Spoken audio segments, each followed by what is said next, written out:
Well, hello out there. Here we are again, man. Gee, a week flies by like nobody's business. And anyway, thanks for joining me today. I really appreciate you coming around, taking the time out of your day to talk guitars and what have music and what have you, whatever it is we do here. So we got Wes over here working the cameras.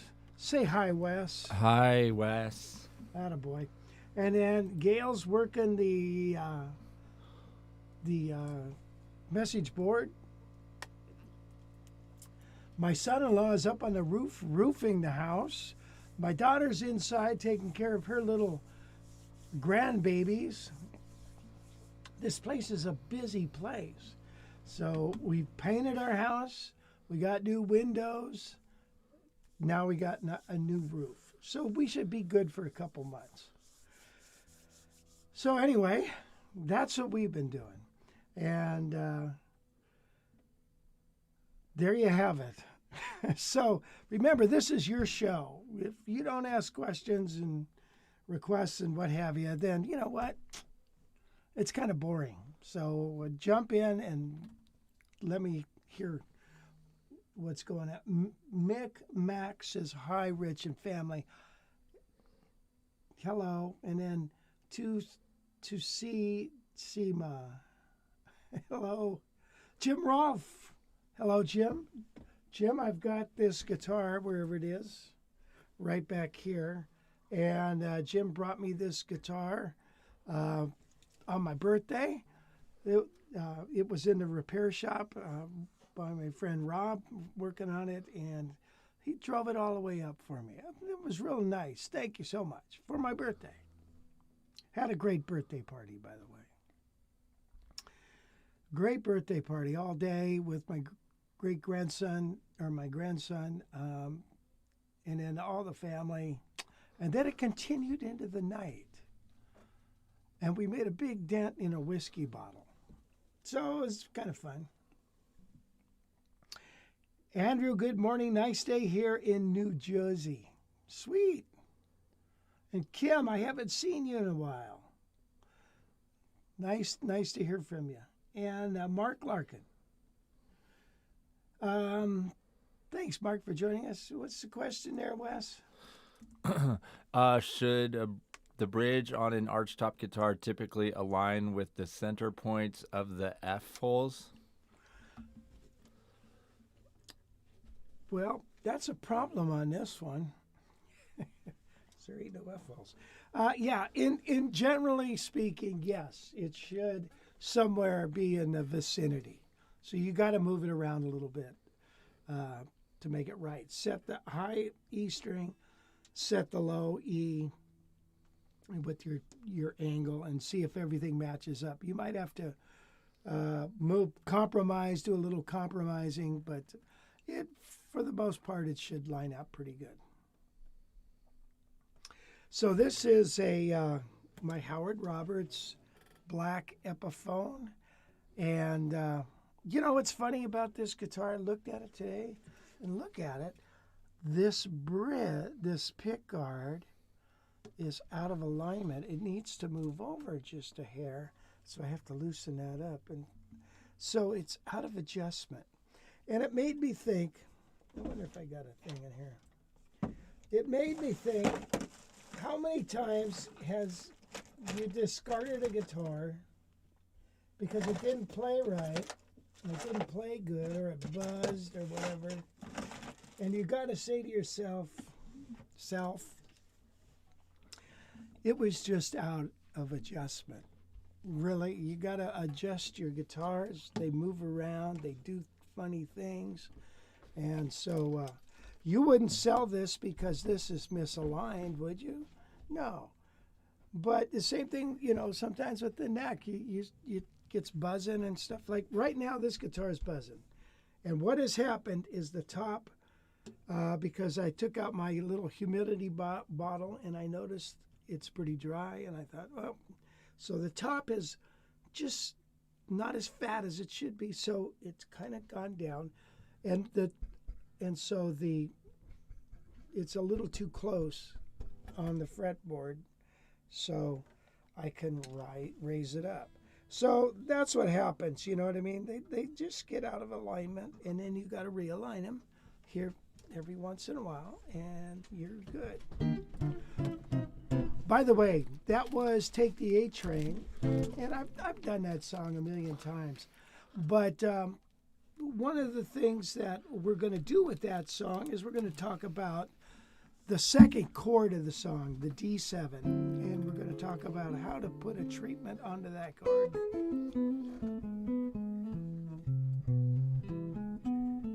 And so we're going to talk about that later on in a lesson. So if your guitar is out of alignment, out of adjustment, it's not a good reason to sell it. You know, make sure it's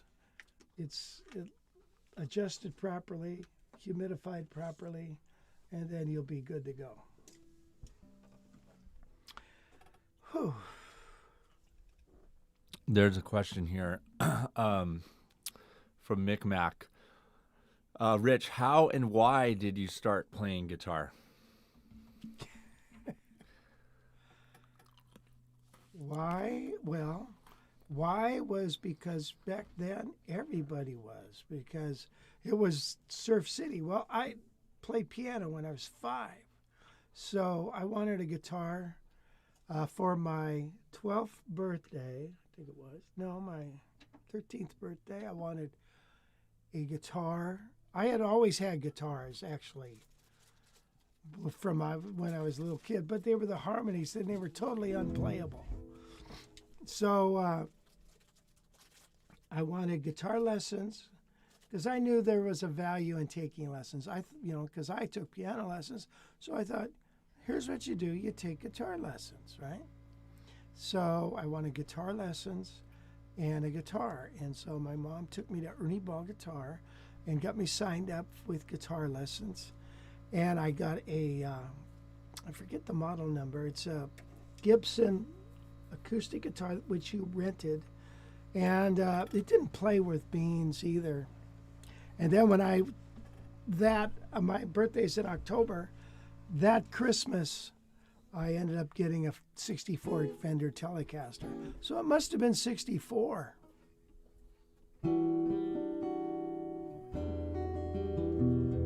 Maybe it was a 63. No, 64. Yeah, 64. So there you have it. Yeah, because I was 13. So, and then why? Because, man, you know, you could play on the beach like Dick Dale. You know, it was always fun. You were the life of the party. That's why my mom wanted me to play piano. You'll be the life of the party. Back then, you know, the piano player could play it. Everybody gather around and sing songs. those days I think are gone. I don't know. It's rare to see that anymore. So that's why, and that was how. And so I've been playing ever since. So, we've been working on our house a lot. But one thing I do every day is get up and play the guitar. If I don't do that, you notice it. Now, yesterday I didn't do that because I had to take the car in there early in the morning. I didn't get up and play. I got up too late. And I noticed it as the day progressed that my hands were a little funky. Which leads me to one more topic, and that is when you're sitting around watching TV, get yourself a little bit of olive oil and just put it in your hands and rub it all over your hands and do this. And tell me the next morning if your hands feel better. They do. I don't know, that oil gets in there and lubes up the joints, I guess. I've also, on this particular guitar, I had an offer on this, and I didn't accept it. I'm almost thinking I should have because it would help pay for a roof. But it's probably the nicest this is a 66 Howard Roberts I have ever seen. Other than Mitch Holder's, which he has taken meticulous care of. Anyway, I hope that answers your question. And then, so anyway, get some olive oil, work on your hands at night, and tell me if you don't feel better in the morning. Yeah, I'll get right on that. I'm going to rub olive oil on my hands. Yeah. Well, how about coconut oil? That work too? Yes. You know that. Yeah, coconut's good. How about motor oil? Motor oil, not so good. No, not and then grab your guitar right after that. Not a petroleum product. Olive oil. Oh, olive oil. Oh, olive oil. You know what that's from, Cor? Wesley. Popeye? That's that a boy. So, olive oil is good for you. Yeah, no, it is really good for you. Eliav Baruch asks, what do you do when you learn a new standard? Well, you get familiar with the melody. You learn the melody first.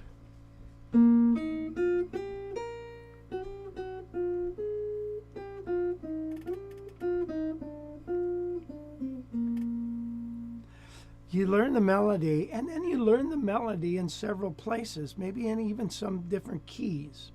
Then you learn the chords, and then you play the melody and the chords together.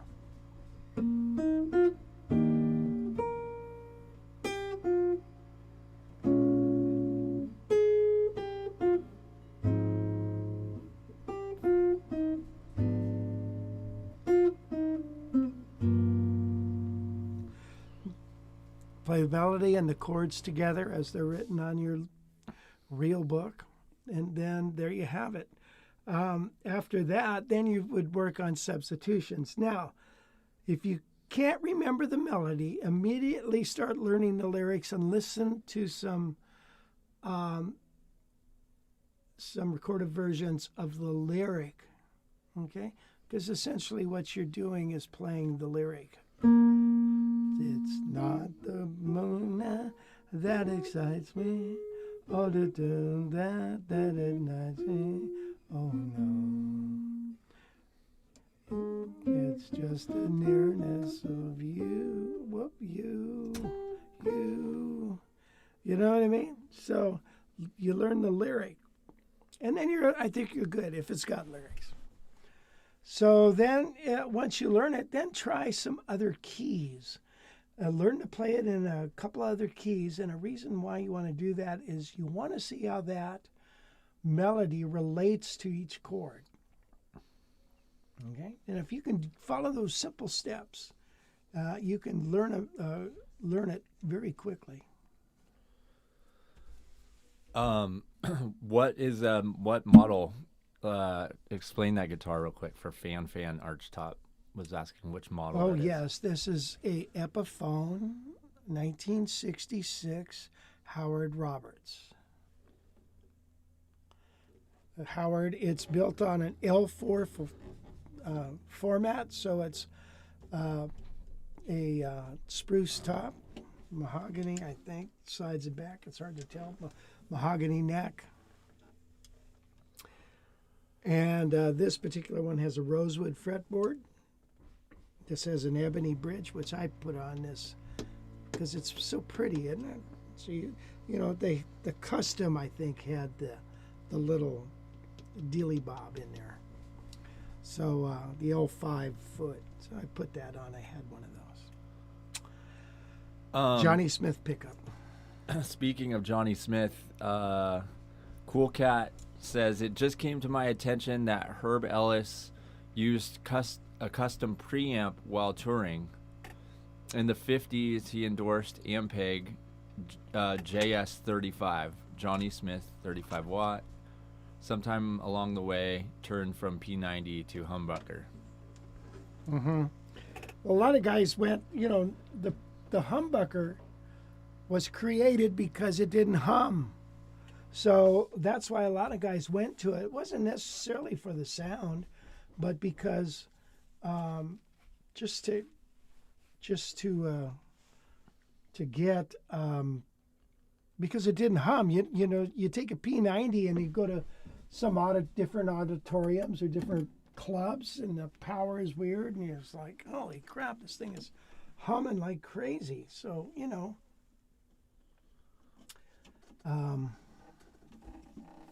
that's the deal. So anyway, Brian Cope is here. Hi, Brian. He asks, or he says, I've got a 1977 Hagstrom Jimmy, oval designed by Jimmy D'Acquisto, one of 352 made. Have you had or played one? No, I never have. Hagstrom always kind of got, you know, it wasn't an American guitar.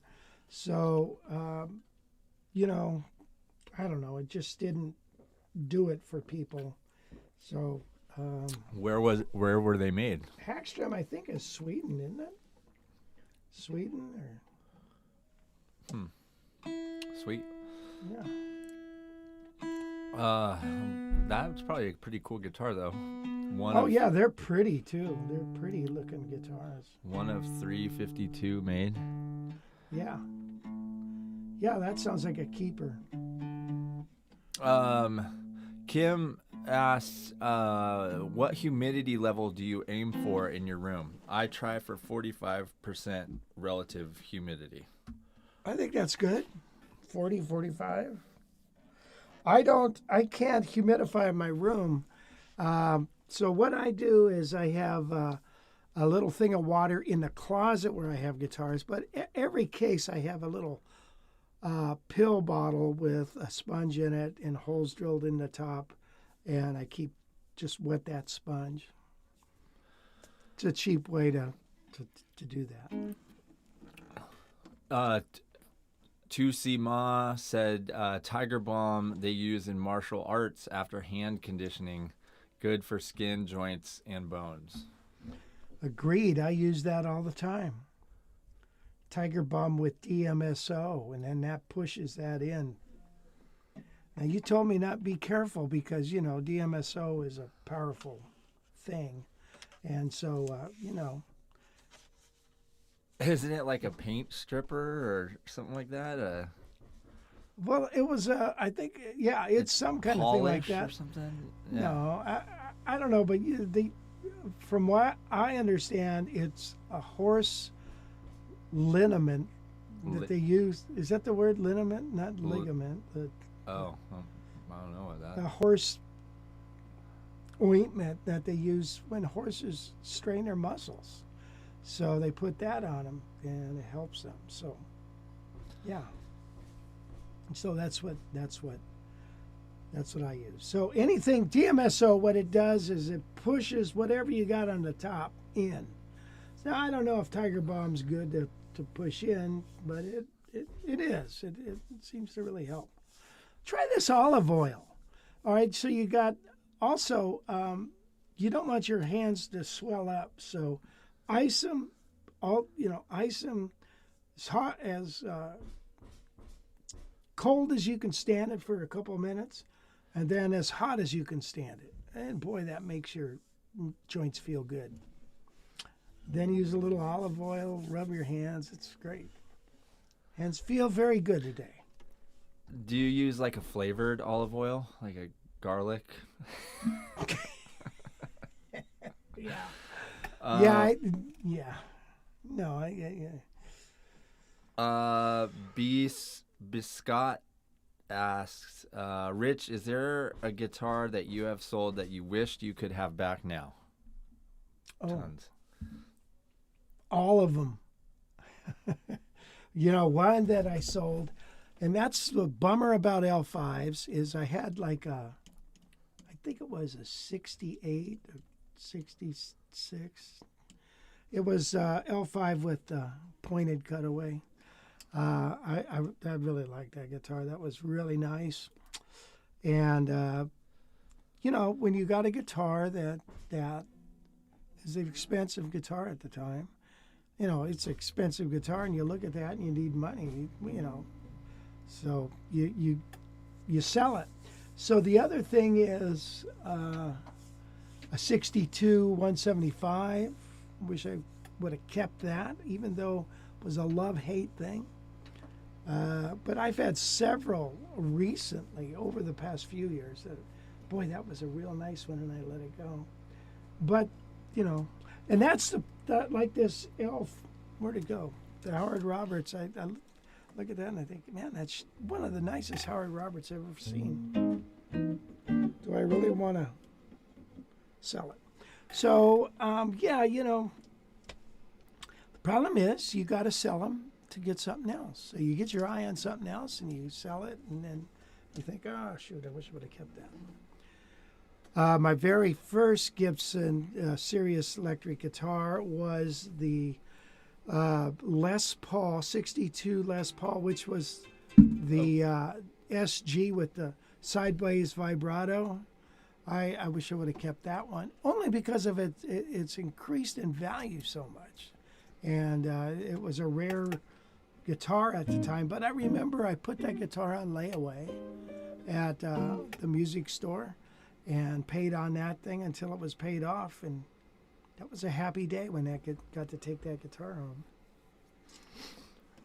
So, yeah, there's plenty of them. Awesome. Let's see. I've got some guitars now. Speaking of guitars, the Guild X170. I haven't gotten it all ready yet, but that guitar is sweet. An Eagle Artisan Aged Classic. Another sweet guitar. I don't know why nobody's jumping on that. A 68 Howard Roberts. When I just got in a Gibson Midtown that I'm working on, and a Epiphone Birdland.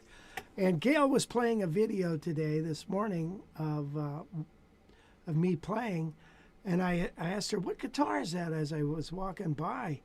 And she says, I went and looked at it, and I thought, that was the Epiphone Birdland. And I thought, God, that sounds really nice. I like that. So I've got that coming down the pipe. Anyway,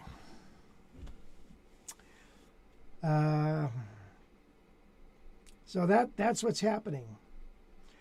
I wanted to ask everybody about last week's lesson. Do you remember that? We talked about ascending passages. If you want ascending passages to not go quickly, but go more slowly, you actually work the opposite way down the neck.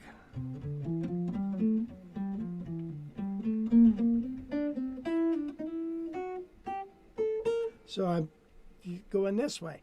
If I want to accelerate a passage going quickly, I cross the strings in the string groups moving up. You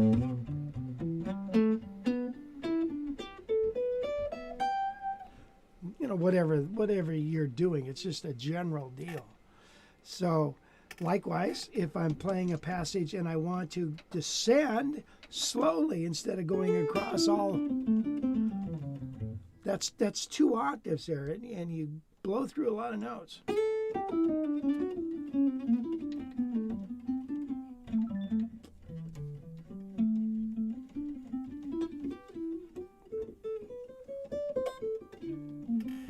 So anyway, I wondered if any of you thought that was cool. Liniment. I wanted to repost that lesson, but I can't because my stupid computer broke. Why'd you break it? Have you been watching too much porn on it and it got all... Yep. Downloaded way too much. Hard drive's completely packed. I don't know. You know, they're not built to... Nothing's built to last nowadays, are they? You know, guitars are lucky because they are pretty much built to last. But is anything really built to last nowadays? Not in the electronics world. Not at all, no. And you'd think it would. There's no moving parts. So what's the big deal? I mean, you got a fan that moves, right? And that's what happened to yours, but I don't know. I don't even know if that's just part of the equation. I think there's deeper issues, but I don't want to buy a new one. I know. Yeah. Just to buy something to replace what you already had just to keep working. It's very important. No doubt about it. You should do it. But it's like, I hate upgrades. It's like, wait a minute, this upgrade is, I've got this figured out. This is working fantastic. Now you want me to upgrade to Windows 11 or something? It's like, I'm still on Windows 7 on my old computer. And it's like, why? Why do everything works great. I don't want to change all my programs and all that crap. Definitely. Hey, Alfredo joined us. Alfredo. Hi, Alfredo.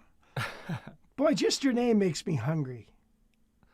I wonder how many times he's heard that in his life. I don't know. 1 million. Do you think it's been 1 million? That's like someone saying, "Oh, Rich, are you rich?" Ooh. You know? I hear that all the time, and I have an answer. No. I say yes, in many ways except money. Isn't that a good answer? Yeah. I mean, it's Thanks. true. Thank you. True. Thank you. Kim said that she doesn't believe in ointment. I think it's rubbish. That reminds me of that. I like that. Rub-ish. Right? She beat you to your joke. There you go. Don't encourage them, please, Kim. You know, I used to think French fries were made in France. Turns out they're made in Greece. That's like painful. Love it. So anyway, Robin does have an actual question. He just got here. Robin Riggs just got here. How's the Chet? Well, you know what? I got it right now. Since you brought that up, Robin, let's play it and find out. I was going to. Did you adjust the neck on that? I don't. Rob, I had some problems. I thought with that damn guitar because. Let's just move on to the Chet thing. So, like, here's a newer Chet Atkins set I bought a while ago, and I got it. And remember, had it in here, and it was buzzing all over the place. Remember that one? Yep. Well, I still haven't got the action where I want it. And for some reason,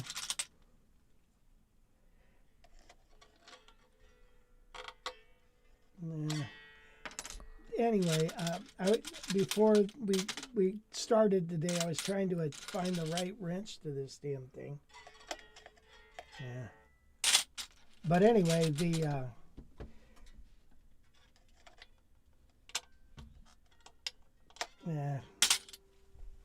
Anyway, these guitars sound great. They're wonderful guitars.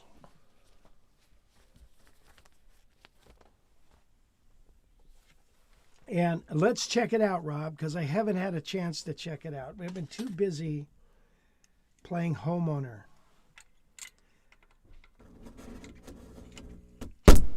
Whoa. Yee. Is it on, Wes? Yeah.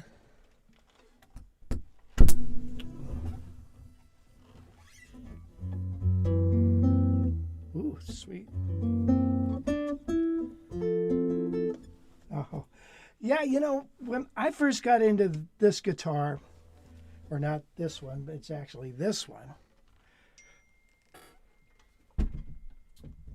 When about 30 years ago, I had my 62 175, and my shoulder was just killing me. When I play, it was like, oh my God. My shoulder was, because I was holding the guitar like this, and my shoulder just couldn't stand it. So I sold it, and I got a Chet, because I just love this. Wow, this is very quiet, isn't it? I don't know. Yeah. Doesn't seem extra quiet or anything. Well, compared to, remember before? I can't remember. That was a while back. Oh yeah, the pots are nice and clean. Thank you, Rob. He cleaned up the pots.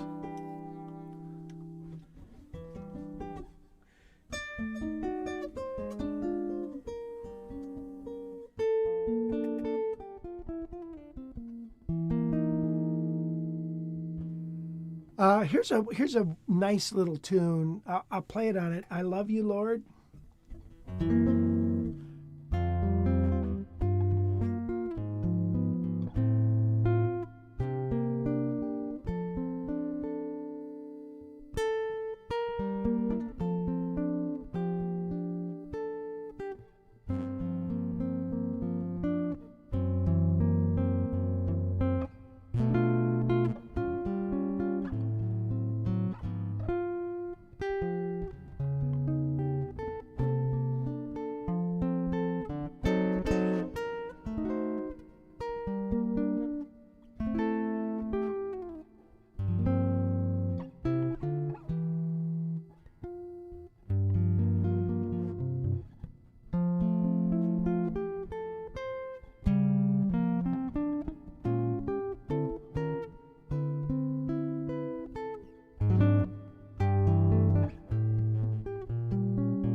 Yeah. Yeah, that was I Love You, Lord. I have an arrangement on that somewhere. I thought you were gonna play a Christmas song. Oh yeah, I am. With that? No, I'm not going to play with this. But anyway, let's compare these two guitars. These two Chet Atkins, okay? This is a newer one. I don't know what year. Maybe I could tell by the serial number. 1, 2, 3, 4, 93. This is a 93. It's got a different headstock than the original one. So I thought the electronics would be improved, and I think they are. But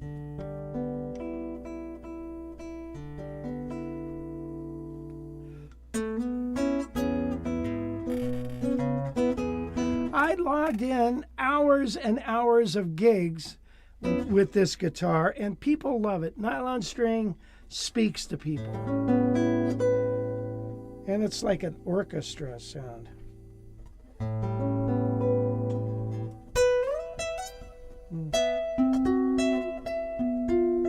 The only thing, the action on this needs to be worked on. Okay, do you hear that guitar? Play something like that you could play the exact same thing. Well, I could do I Love You, Lord on the other one. Or do you want me to actually play? What are you going to splice it up and all that stuff? No, it's easier. Do something new. Yeah. Well, I just played that. You want me to do something different, you mean? Yeah. Okay. Now that people are paying attention and listening. Wait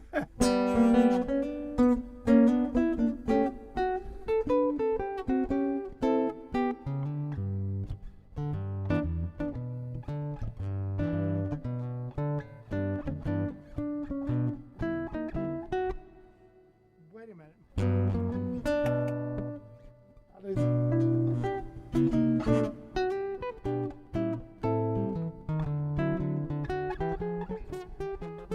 Play a bossa nova. How about just No, play this something guy's that you right. can play? He said play a bossa nova. So yeah, let's do Quiet Nights. You'll be able to tell off this. Wait, let me find which one's volume, which one's tone. That's volume. It sounds better with the volume rolled down. There's my tone. Okay, here we go. Is that too loud? No. Okay.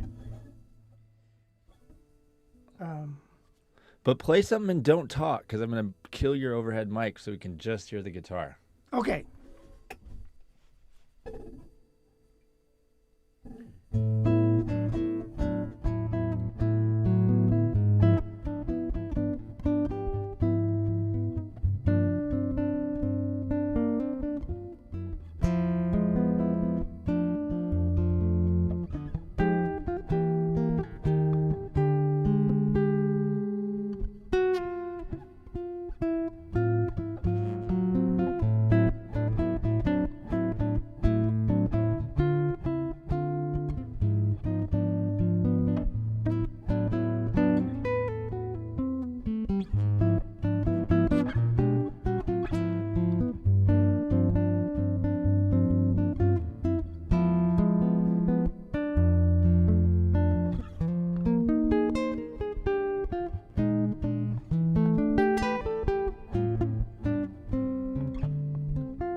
All right, that's good. That's enough.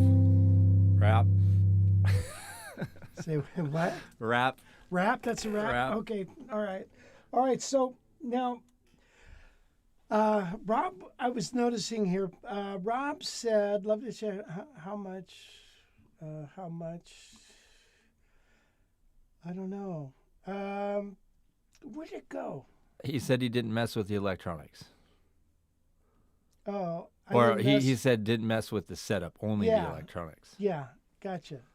Yeah, I can do the setup. So Now this, what happened is the guitar that I logged tons of hours in,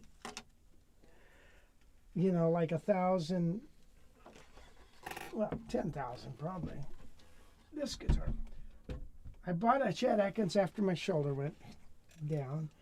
And, all right, so after a while, one of the strings, the low E string, was intermittent. It would go on and off. And then it developed this hum, this low hum. And I took it to a fella, and he said, I don't know. I can't fix that. It's toast. So he said, but look, here's what I like to do with these guitars. And that is to put in completely new electronics. I said I put in, I think it's LA Bags or whatever. LR. LR, yeah, not LA, yeah. So,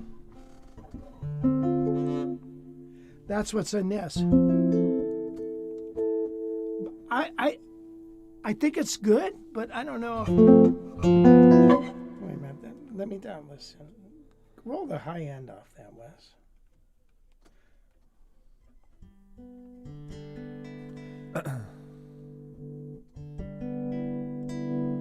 Well, it's not fair if you, the fair comparison if you roll off the high end and dial it in.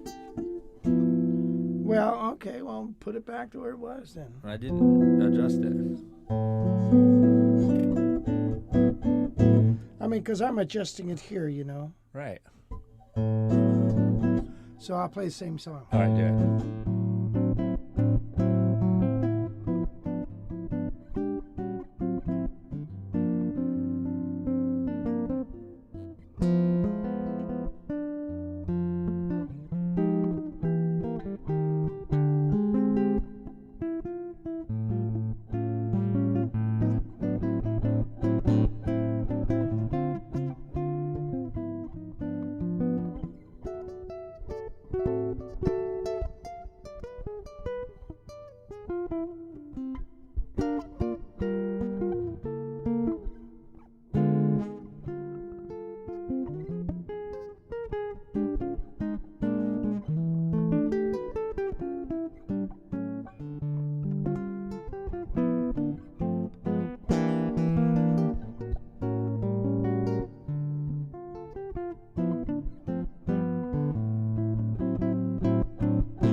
That thing's way louder than the other one. Yeah, okay, so anyway. I think that first one sounds better. Yeah, I think so too. One thing I did with this guitar, I played a gig, and it was backing up this singer, and I used to play this all the time, and I just love the way it sounds. And it was like a concert kind of deal, and I don't know, the humidity was weird, and this guitar, if you got nervous, your hand would just drag on this like crazy. I haven't experienced with this because I haven't played that much on it. So I took it home. I just had it, and can you see that? I took and completely took off the finish here, and just put linseed oil on it, and God, it feels so much better. Time to redo that. But anyway, that's just plain old wood, and I just really like that. So this guitar has got some things going for it. The electronics, I'm not, even this particular setup with electronics, I'm not too jumping over the moon with it.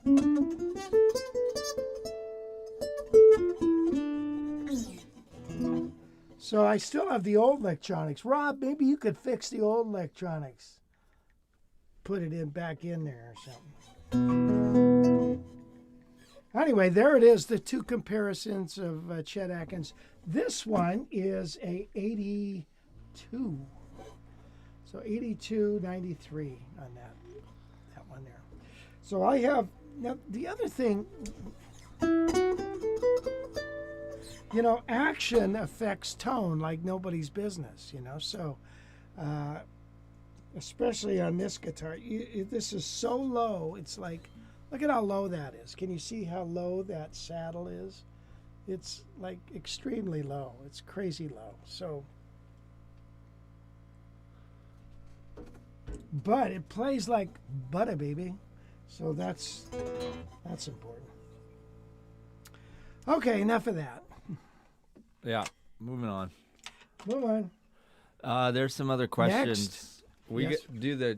Are you going to compare? Well, let's compare those two heritage guitars. That's what I'm, okay, let's do that. Okay, in the meantime, here's some questions for Oh, you. okay. Shoot. Cool Cat asks, what's your Keen Pat Metheny tune? Oh, I don't have any of them. Wah, wah, wah, wah. I don't listen to Pat Metheny much. Sorry. There was a tune in, you know, I've played a couple tunes with bands. I don't even remember their titles, but you know, it's, you know, I think he's a great player and stuff, but for some reason I just don't do a whole lot of listening to Pat. So. All right. Let's see. Tusima, asked if you play live, do you have a preference for the bass, electric, or upright, acoustic, or mic'd? Well, I like, you know, I like the upright. My regular bass player plays a 6-string fretless. It sounds awful lot like an electric. Like an upright? Yeah, like an upright. Yeah. So yeah, that's good. It's more of the player than it is the instrument. You know what I still like the sound of? A Fender Precision. Just the old Fender Precision bass sound, you know, and I know that's nowadays, by nowadays standards, you know, it's not a great tone, but I love it. I still like that. But yeah, I like upright. It depends on the player, you know, whether they're playing in tune, that's always an issue. And how they, some bass players, you might want to pass this on. This is from Todd Johnson. When you listen to a recording, you know, here's the cymbal and here's the bass. You know, so you listen for the cymbals, and Todd always says, look at this cymbal here. He points to the drum. He says, the bass lives right here. It doesn't live way up here, okay? It's there. And now some bass players I've played with, I actually have to say, hey, could you turn up a little more? Because they're so low, because they get it, you know. When you listen to a bass on a recording, you kind of feel it more than you hear it. And then the other thing is on bass, we're talking jazz though, right? On bass, some guys have their bass so EQ'd in the mid-range, I don't think it does its job, because the bass is supposed to fill out the low end and just really make a big cushion down here, you know? And I like, so sometimes I'll tell some of these bass players that are younger, said, hey man, could you just roll off the mids and turn up the low end just a hair, man, because I want it to sound more like a bass and less like these strings on my guitar.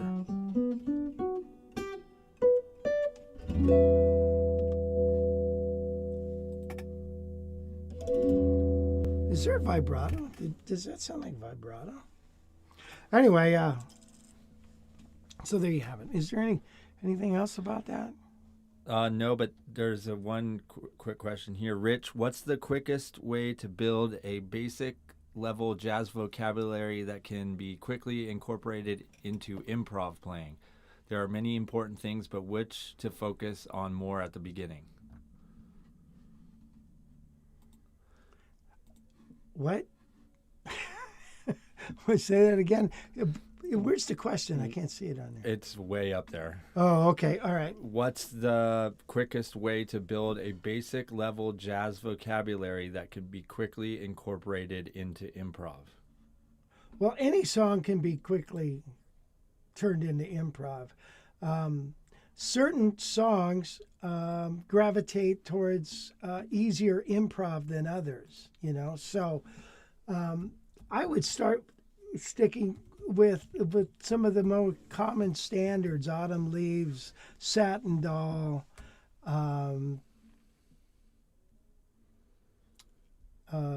Exactly Like You, Don't Get Around Much Anymore. I mean, there's tons of them. Just start working on your chord melody and being able to play a song in its entirety. So you want to be able to play the melody good, maybe a chord melody, and then work on your improv. So any tune. He needs jazz guitar improv, our course. Yes, I was going to talk about that course because we haven't talked about it at all. Here's my approach to learning to play jazz. We take these 6 songs and we learn the melody in octaves, in single note, in different registers, in chord melody. Then you learn comping chords that can connect the song that are very cool. You learn to comp the tune, okay? And kind of sing the melody in your head. Then we work on playing jazz improv. And jazz improv is the reorganization of something you already know how to do. So you learn these solos and licks, and they're complete solos. And then what you do is you physically sit down and write them out your own way, mixing up the notes, using strictly those notes. So some people say, well, I don't know how to read music. Well, the notes are written out there. You know where they are on the fretboard because they got it on tab. Now what I want you to do, instead of taking this phrase that goes, I want you to rearrange that phrase. Either play it backwards or mix it up.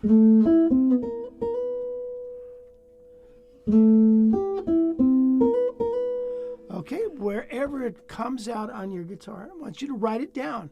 So I want you to focus on constructing your own solo. Now, the first time you do it, it might take 2 days. I don't know. Next time you do it, it'll take a day. Next time you do it, it's 4 hours. Next time, it's 2 hours. Next time, it's an hour. The next time, it's 20 minutes. The next time, it's on the fly. Okay, so that's the goal, is to be able to solo on the fly of something you already know how to play. So that's what improv is. You don't pull stuff out of the scale. You don't play things out of the sky. You don't,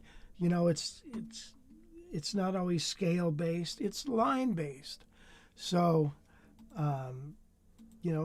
arpeggios, yes, there's arpeggios. Are there scales? Yes. Those are the tools. Those are the source. That's the source material. It's the line that, whatever the line is. And then you learn to rearrange it. So you do that with those songs. And then after a while, lo and behold, you're doing it. You're actually doing it. Okay? So I need to do the next level with that, Wes. Yeah. Let's do it. Yeah. Okay, one more quick question here before you do that. That's a good one. Develop Websites asks, "Hey Rich, what is a good price to sell a Golden Eagle for? Mine is one with the single suspended pickup in perfect condition." Yeah, for some reason the Golden Eagles with a suspended pickup, they don't bring as much as the mounted. I don't know. I mean, go on Reverb and you can see. Personally, why do you want to sell it? And, you know, don't sell it. That's my motto. Why do you, you know,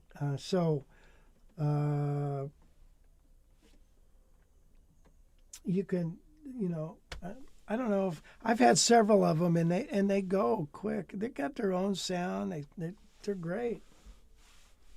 But as far as the price, I've seen them on Reverb as low as 25 and as high as 7. So who knows, you know? So I don't know. Wes, you ready for the news? No, I'm ready for you to. Can you? Yeah. Shall we do a comparison? Yeah. All right. Red versus. It's the same exact guitar, right? Same exact guitar. Okay, this is Heritage Golden Eagle. Did he say he had a Golden Eagle or Golden? Yeah. Golden Eagle. Okay. All right. Good. Well. Okay. Here's a Golden Eagle. It's got a mounted HRW pickup, which is a Schaller that's been modified by Howard Rendell Wall.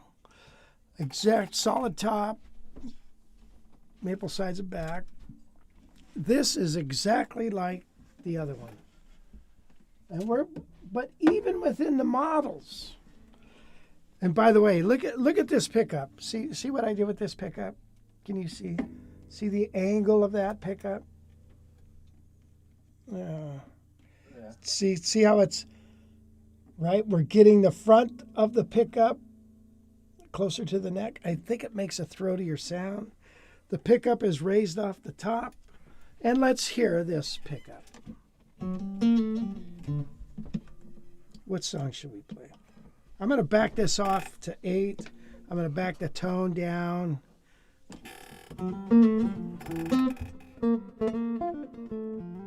Let's play Sugar, shall we? Shall we play a song? Yeah. Yeah, let's play a song.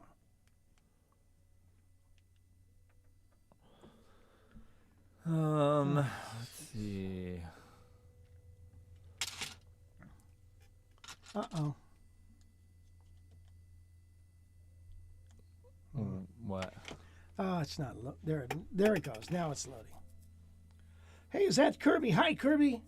And Tom Johnson. That's a name I haven't heard in a while. Thanks for joining us, Tom. We have some new folks here. Is the 93 for sale? Probably.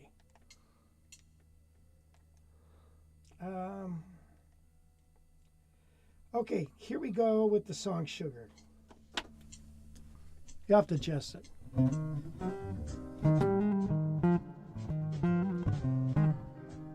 raise it. Here it is.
Now let's play the other guitar. Gosh, this is a really tough job, isn't it? Yeah, that guitar sounded good. Yeah, then it's got a nice, Yeah. it's got a nice high end. And Yeah, it's definitely got just a good overall. this is, by the way, number 755. They number all their Eagles. 755. Of that year? No, Of all? all of them, yeah. How many do they make per year? 30, 40 maybe. Oh, jeez. Wow. Well, they don't make any now. It's funny, right away I can tell that this one's a little bit lighter. Wow, interesting though. Mhm. 30, only 30. Oh, yeah. And Kirby has one of them. Kirby has one of these. By the way, this is number 826. So they made 75 after that one to get this one. So this one should be better, right? Because every year they make them better. Remind people what strings that you have on those. They're the same exact strings. Yeah, strings are all the same. It is my set. Let's see, where's my set? It sounds like you have so much stuff in that drawer. You do what you do. I have what? So much stuff in that drawer. I It's know, like I know. everything you have, They you just put- instead of putting it away, you just throw it in that drawer. All right, so look at the monitor, Wes. Yeah. So now this one, the strings are dead, a little dead. I haven't changed them in a long time. Those are newer strings. This, the strings are my set, which is 13, 15, 20, 28, 38, 48. Heavy top, skinny bottom. You can get them on our website, guitarcollege.com. So a lot of folks have been buying those. I can't believe how many strings we've sold. So same exact guitar.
Okay, so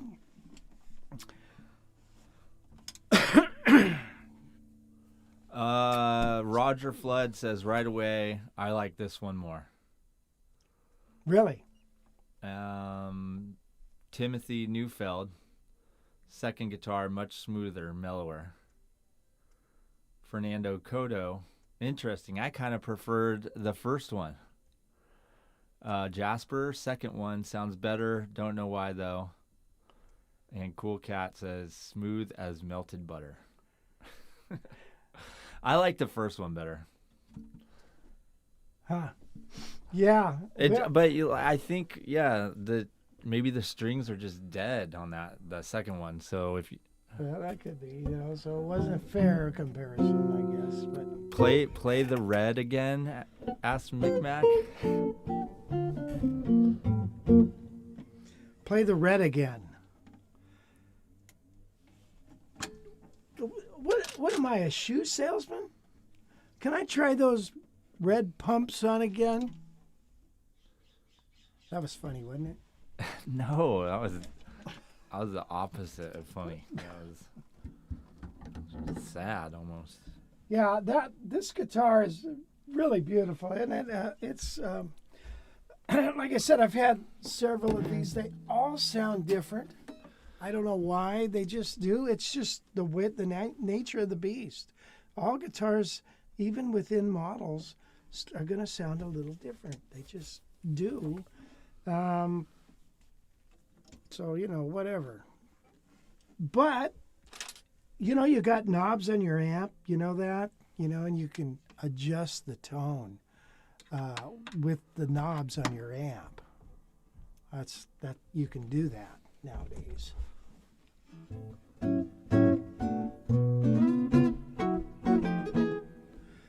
I need to play that song. Anyway.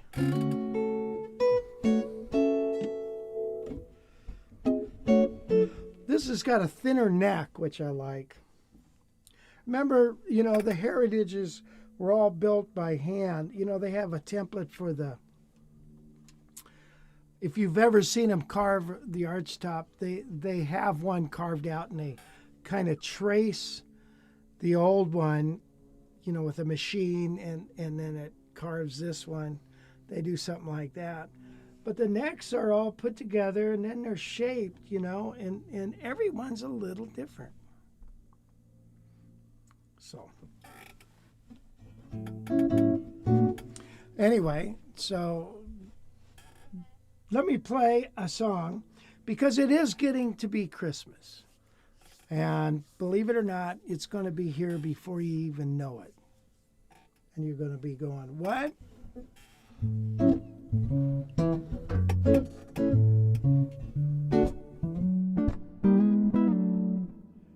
So you want to make sure you get into that Christmas gigs, You get the Christmas. You could do a lot of gigging Christmas. That's what I'm trying to say.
try that again. Ready? One. That's a tough little tune, but it's fun.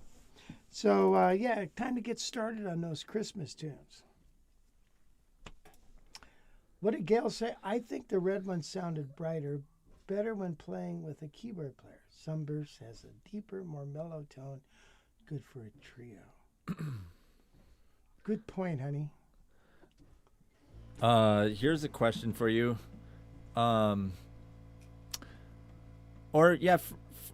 First you got to tell them that you have, all kinds of Christmas lessons at your website, And there should be links in the bottom of this chat to access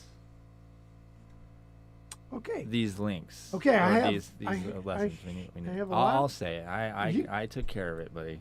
All right, thanks. But that was the whole point why you played a song, right? So if you want to learn these songs, like he said, there's tons of gigs out there. If you want to learn how to play these songs and get a bunch of gigs, you can get all the lessons from him. So right. Good job on that. Way to go. God. That's good, Wes. Good job. Yeah. Okay, you got some news? Funny how you just think things through.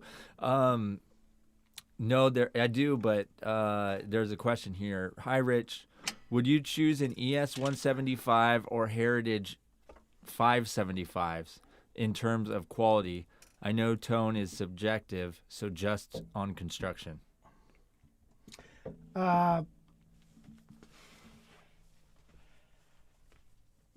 Which 175 versus Heritage 575. I like the 575 better. Why? Well, it's solid. It's all solid wood. Okay, it's thinner. It's not as fat. It gets a more interesting tone.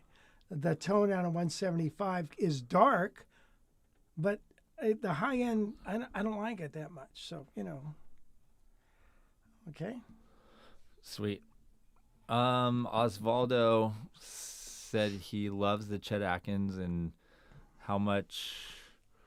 So you could email me. Yeah. Email him. 'Cause you don't know how much you're going to sell that one for, right? I do not. Do you even know if you are going to sell it? I don't even know if I'm going to sell it. So I would email him, Osvaldo. rich@guitarcollege.com. Thank you, Wes. Thank you. Okay, do your news. Hold on. I gotta catch up on some of these. Hold on. Well, now I can't ask any questions. Just do the news. Hurry up. So there he went out the door. Anyway, I do have some news here for you guys. Not a lot though. Let's see. Let me get ready here.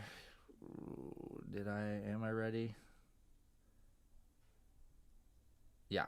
Hold on. There's that. Okay. So, sorry about that. Not much guitar news this week, but I did find a couple things to talk about. The first happens to be an interesting new guitar that has just hit the market. This is from the company Moore. It's their brand new Wing Series guitar. It is so this guitar is called the Wing 800 and the Wing 900, and they the thing with them is they're this new model of headless guitar. So you see it there. I'm trying to get to the website here of this thing. Hold on, let me see if I can grab it here. If I threw it in here. Sorry about that. And I did not. Dang it. Anyway, it's this new, new headless guitar. If you look at it, it's got, it has the frets are fanned. It has fanned frets. Have you ever heard of fanned frets before? Yes. Yeah, so like fanned frets. Well, I don't know it if you. doesn't look like it though. Yeah. Yeah, I did a bad job of. If you wouldn't have put me on the spot here for this, I could have gotten to. Wes, you've had weeks and weeks to plan this. The red has more clarity. Let's see, where is it? Here we go. So you can see the fanned frets here. Oh, yeah.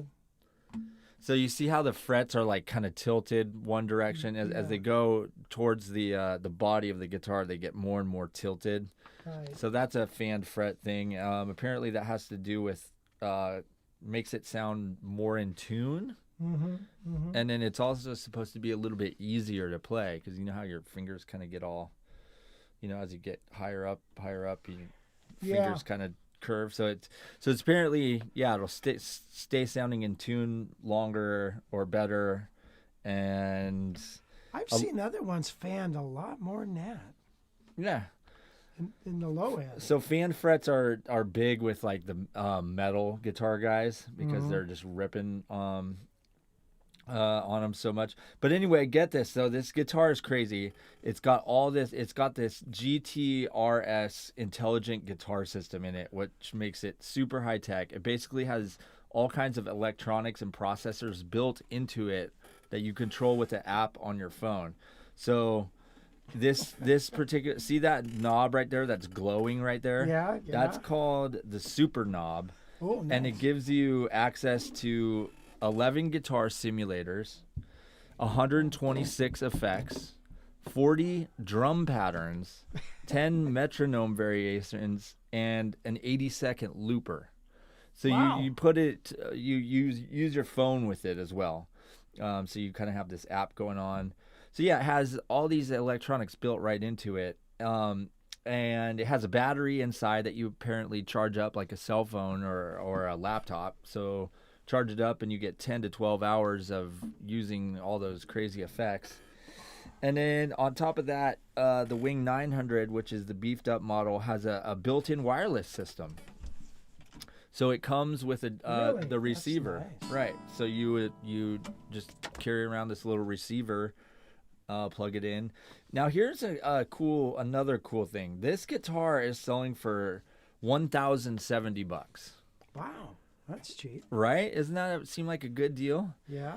And but that's the lower model. The Wing 900 doesn't have an official price out yet, but I'd imagine it's probably a good chunk more. But I don't think it's going to be anything outrageous. I mean, $1,070 is actually pretty good for a guitar these days. Yeah. So all you get. So yeah. So anyway, we could hear how it sounds for a second here. Let me turn this on. Let's see.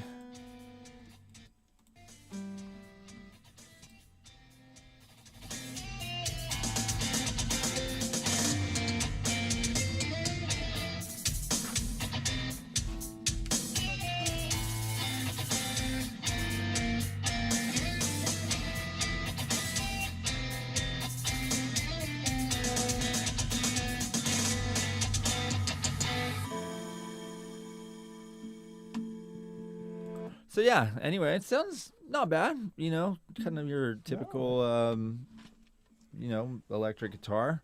But anyway, you wouldn't have to buy a pedal with it because it's got all the stuff built into it. You wouldn't have to buy a wireless unit because it's got it built in. Metronome, got it built in. So anyway, pretty cool. I thought that was pretty cool. I think this is probably where guitars are headed. At least electric, and especially for kids, younger people, they're all gonna want it to be all high tech. And my camera went out. Anyway, yeah. So they're probably gonna want it to be so they can have their phone with it. That's weird, man. The problem with guitars is, they're kind of steeped in, they're deep in tradition. Right. And you start throwing all this other stuff on it. But, you know, I always wanted a guitar. You know, if you're playing jazz, none of that's going to pertain to you, probably, you know. But I could see it in a classic rock band or something like that. You would definitely really kind of could use that a lot. One of the things that I always thought would be really cool is to have access to like a distortion pedal on your guitar. And so that if you want just a little more distortion, it would, you could just go, and there it is, you know, like a little knob right here, you know, a Bluetooth knob or something that could do that. I always thought that would be good. So I bought this pedal, which is a Ernie Ball pedal that when you have the distortion all the way off or all the way on, and then so you can go back and forth. But what I found is I turned it all the way on or all the way off. So I used it like a switch more than a pedal. So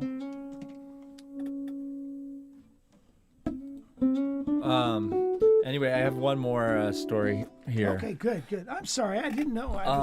I was killing time. So yeah, with all the guitar, all our guitar news segments, we have to show you something weird. And here's something you've probably never seen before. Most of you have probably never ever wondered what would happen if you plugged your guitar into a Tesla coil. But in case you have, into a Tesla, here's what happens. What? So this guy plugged his guitar into a Tesla coil. A Tesla coil. Oh, I thought the old, yeah. Oh, okay. So Gabriel Garden harnessed the power of his guitar to generate electrical power through the use of a Tesla coil, Wow. which is a transformer circuit capable of generating high voltage electricity from an electrical or magnetic power source. And then like the discharges from the coil's activity basically shoots out small lightning bolts, which you can see there. So yeah, this guy did it. I and like that. Here's him playing.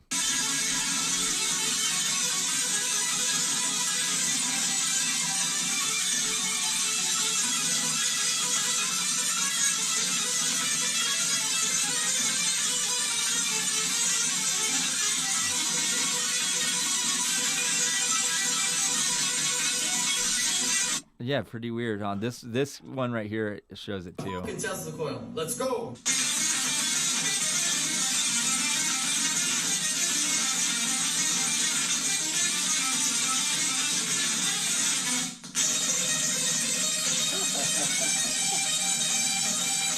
Look at how fast that guy is picking right there. I know, it's crazy.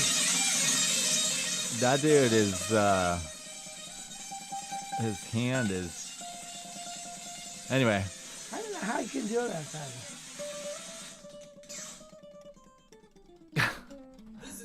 So yeah, that's what happens if you. So that, I mean, think about this. If you brought that out onto into a gig, Yeah. you'd probably get a lot of tips. You know, I'm just saying. I wish I had one. I could take it on a jazz gig, you know, Right. or maybe a fashion show gig. Yeah. Yeah, that'd be work really good. Yep. Well, that's good. Thank you, Wes. Yep. So you know, I was going to do a lesson. We should do a lesson. But I like micmacs. If I owned that red guitar, I'd be careful not to wear a pink suit with yellow shoes. I like it. Why is that? Well, it'd be total fashion faux pas. I have a question here from Fernando Coto. Beautiful playing, Rich. I just got my first jazz box. What would be a good amp for practice and small venues like coffee shops? The Aviator Cub. It looks just like this with less knobs. And I they're can get it for you. what, about $700, $600? Yeah, six and a quarter, something like that. Through Guitar College. Can you turn this on? Yep. So what lesson are you going to do? Can you do the melodic inversion thing? The melodic inversions of the C major 7? Yeah.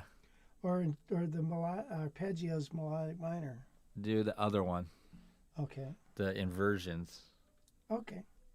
All right, I will do that. Do we have any other questions? Or yeah. does that GTRS guitar practice you? That's funny. Oh, does it practice for you? I'm thinking, you know what? You know how computers learn your habits and your shopping experience?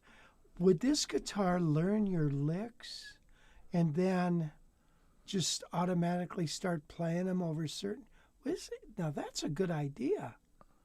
A guitar that could learn your licks and how you play, then you could it would just do it for you. Fernando said, remember we showed that Eric Johnson thing where he did add that distortion button into his Fender? Yes. Yeah, so that's what you need for sure. Yeah. So this is an ES-125. Is Ann still looking?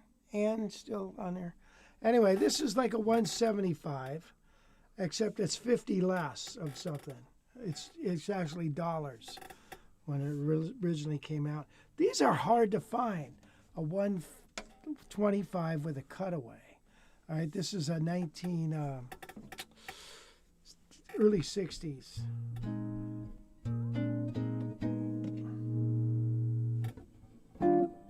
And it had a P90 on it, but they rearranged it. All right, so let's do a lesson. Okay, this lesson we're going to work on is melodic inversions of a C major 7 arpeggio. What does that mean? It simply means, okay, if I go root 3, 5, 7, the next inversion would be 3, 5, 7 root, right? That would be first inversion. And then we're going to go 5, 7, root 3, and then 7, root 3, 5. So on the guitar, we are always generally, as guitar players, we're looking for the root. We find the root, and then we play the arpeggio. Right? But now we rarely go.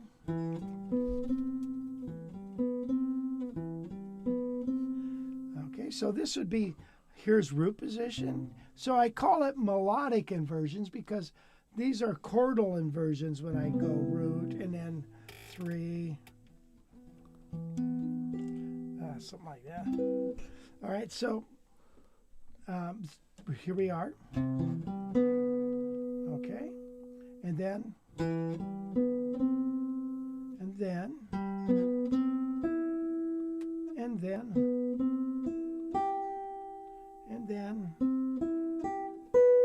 so now we have.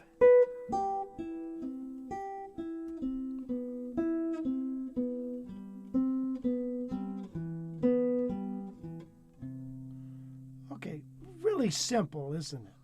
Isn't that simple? Well, let's make it hard. Whoops, did I forget one?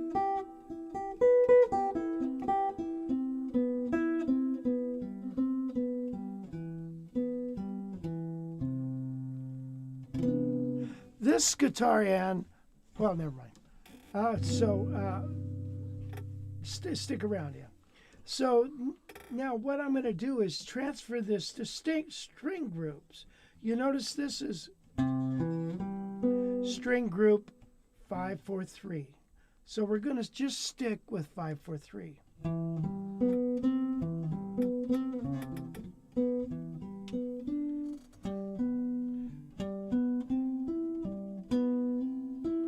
See how we're doing that, Dan? It's hard to do it there. But you get the drift on this? So now, that is a completely different shape than this. So I can do the same thing now with this shape. Whoop. It becomes a real mind blower, you know.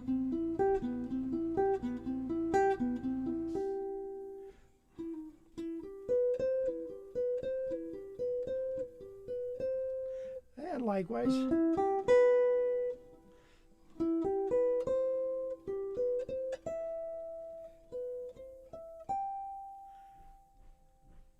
All right, so that's how you should work on your inversions, the melodic inversions of arpeggios. Now, when we're talking about a C major seventh, that's pretty elementary, right? It sounds good against a A minor chord, or it could sound good against even a D minor chord, right? Or an E minor chord, you know, not E minor, A minor. Just stick it with A minor. But now let's play another inversion, another chord. And what we're going to play is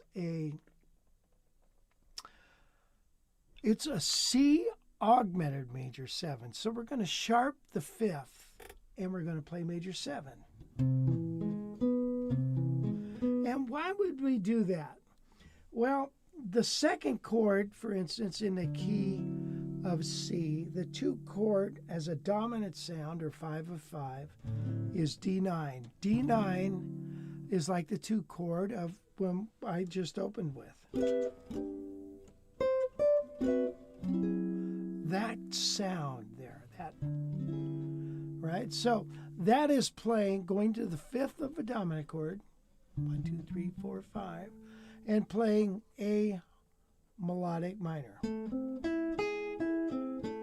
A melodic minor, and so the chord, the first chord in A melodic minor is A minor major 7. Now, the third chord is, and look at that, such a cool sound. So against this chord,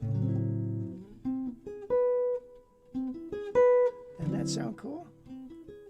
Doesn't that sound cool, Wes? Yeah.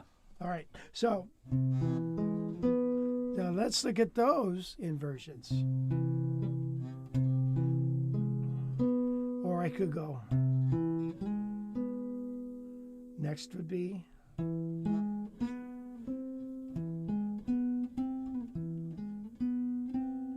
next could be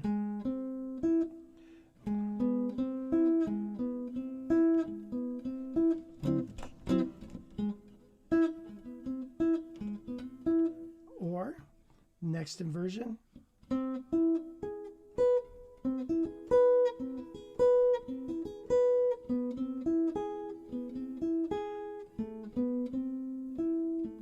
Whoops, no.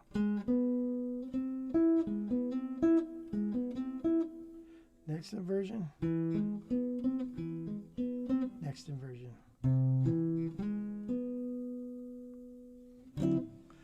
So that is the, you want to learn your inversions, your arpeggios, and then you want to learn the inversions of that arpeggio, and then you also want to learn to play it up the neck and not just across. So that's a big task, but well worth it, and you will be rewarded greatly. Okay? All right. End of lesson. What do you think? Perfect. Paid off the title. We're good to go. Okay, good. Oh, I see what you're saying. Can I play a Latin jazz song? Ann is here. And Ann, the reason I said that, 2 reasons, Ann. Next week, we're talking about we have to move the live stream to Wednesday. We should have said this earlier, Wes. Wednesday at 11, and we just booked a lesson with you. So I was wondering, can we do your lesson at 2? So live stream next week, Wednesday at 11. Okay? Yeah. Well, I am gonna ask this guy who I'm working for if there's a way I could bounce out between 11 and 1:30. Because technically I'm not doing anything. Technically, I think I'm just setting up a PA, and then I just have to be at this event while the people use the PA, and in case something goes wrong with the PA. Yeah, there's always that. So chances are I'm not going to be doing it. I'm just going to be sitting there because Right. So what's going to happen to a PA? It's not going to just stop working, hopefully. Or unless someone trips over a cable or something. But yeah. Anyway, that's the deal with that. I don't know if they want you there. They're going to want you there. But he might be able to just cover me for just that period, And then when I come back, he takes off. So I'm going to look into it. All right. So we'll send out an email though. Okay. Everything's on hold, so we'll send out an email.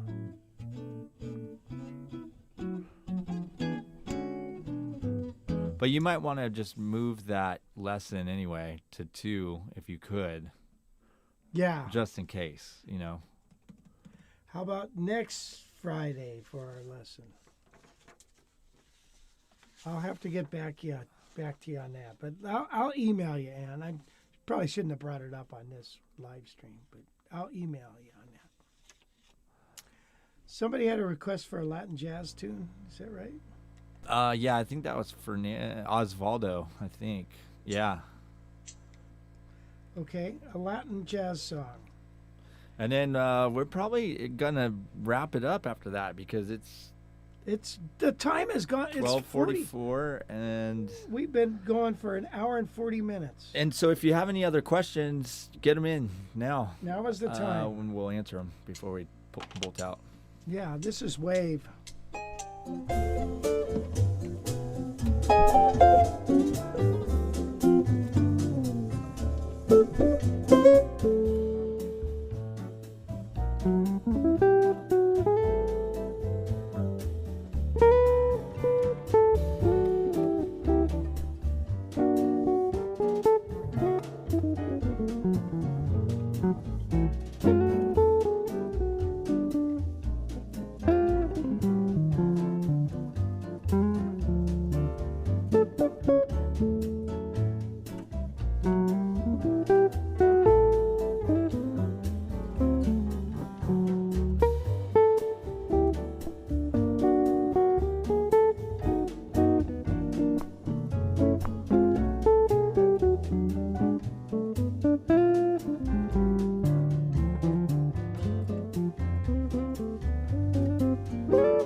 Okay, you guys. Wait, there's a question here from Timothy Neufeld. Tim, hi, Tim. He asked this earlier, and I forgot.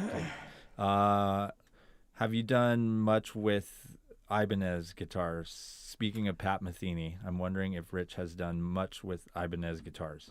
You know, I had an Ibanez guitar. I should bring it in here one of these days. I still have it. It was like a. Let's see, when did I get that? Why did I get that? I forget why. Is that that white one? Yeah. You still have that? Yeah. Oh, Yeah, man, I remember that. Yeah. Well, didn't you get it to mount that Roland MIDI unit onto it? Yeah, I did, and I sold that ES335 because I just didn't like it. Now I know why I didn't like it. So I didn't know why I didn't like it, but now I know why. But anyway, that guitar could the Ibanez one could sound like a Strat, and it could sound like a 335. It had a whammy bar. I mounted a MIDI deal on it and screwed around with that for a while, and that was kind of fun. But yeah, and but anyway, so that was my experience with Ibanez. And then we've had a couple Ibanez Archtops through the years, but that's about it. Some of them are nice. And then I had a George Benson GB10, and that was nice. So anyway, that's about it. And then you've had a couple of the lawsuit ones, right? Oh, yeah. Oh, yes, I have. Those are nice. The lawsuit. And I had one Ibanez, I think it was an FA 700. Gail said, that's the nicest guitar you've ever had, nicest sounding. And I sold it. So that was probably, somebody asked, do you regret selling your guitar? Well, that was one of them. That wasn't that long ago, right? Well, no, it's when you lived in Reno. Oh, because you had a nice Ibanez big old thing within the last year. That was really good. Yeah, we did a video on. Yeah, I'd like to get that FA 700. Now they're like, you know, what, $4 or $5 grand for those. It's like good. Kim did have a comment for you that I think you need to hear. She says, "I feel bad for the calendar. Its days are numbered." Oh, I like that. Of course you would. Awful, Kim. But those are good jokes, man. No. I feel bad for the calendar. Its days are numbered. That's good. Rough. I'll see you guys later. Thank you for joining us. And we'll have to figure it out about next week.